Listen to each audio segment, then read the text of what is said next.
आसमान में बड़े टकराव की आहट सुनाई दे रही है। दुनिया के दो सुपर पावर बार बार आसमान में एक दूसरे को चुनौती दे रहे हैं, बार बार एक दूसरे से टकरा रहे हैं। क्या ये टकराव किसी बड़े महायुद्ध का सिग्नल है? अमेरिका और रूस आसमान में एक बार फिर आमने सामने आ गए तो टेंशन बढ़ गई।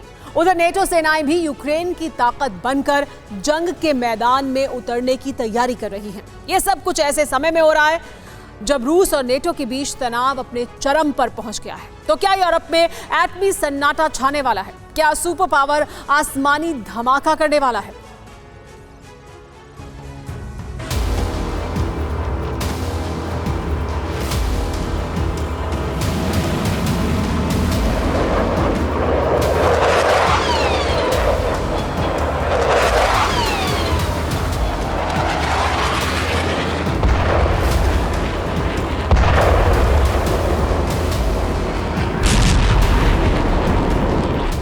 क्या अमेरिका और रूस के बीच होने वाला है भीषण युद्ध?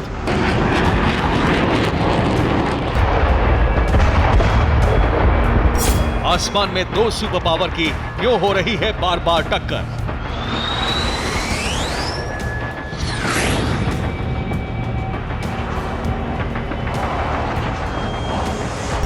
क्या नेटो समिट के बाद क्रेमलिन पर होगा अटैक?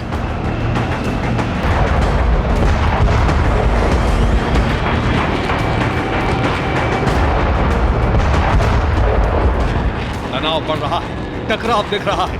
दो सुपर पावर एक दूसरे की ताकत को तौल रहे हैं।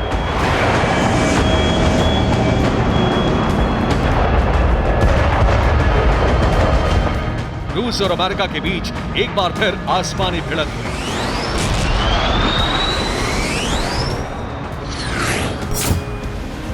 अमेरिकी एयरफोर्स ने यह वीडियो जारी किया है।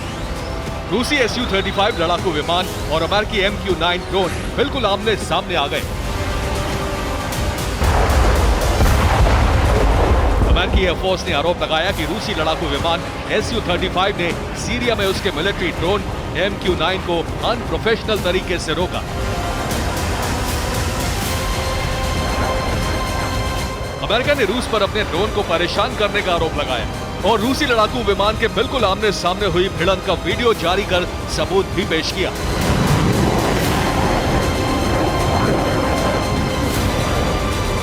अमेरिकी वायुसेना ने कहा कि रूसी लड़ाकू विमानों ने बुधवार को सीरिया के आसमान में अमेरिकी ड्रोन विमानों के करीब खतरनाक तरीके से उड़ान भरी। अमेरिका ने कहा कि उसके MQ-9 रीपर ड्रोन को रूसी लड़ाकू विमान से बचने के लिए युद्धाभ्यास पर मजबूर होना पड़ा।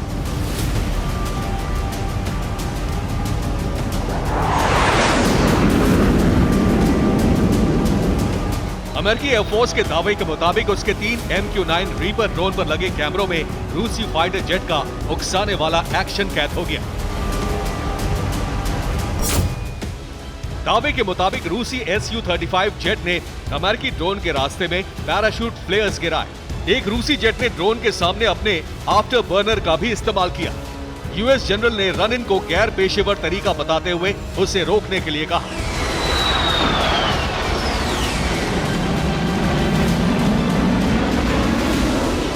अमेरिकी वायुसेना ने सीरिया के आसमान में हुई इस हवाई भिड़ंत का जो वीडियो जारी किया है वो 5 जुलाई का है। लेकिन रूस और अमेरिका के बीच आसमान में ये कोई पहली टक्कर नहीं है।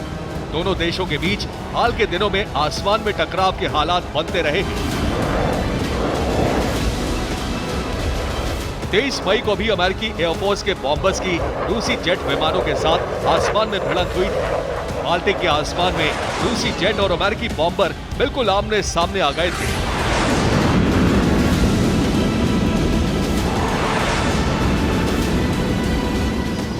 इससे पहले रूस और अमेरिका के बीच आसमान में टकराव के हालात 14 मई को भी बन गए थे, जब अमेरिकी फाइटर जेट्स ने अलास्का के पास अंतर्राष्ट्रीय हवाई क्षेत्र में उड़ान भर रहे 6 रूसी विमानों को रोक दिया था।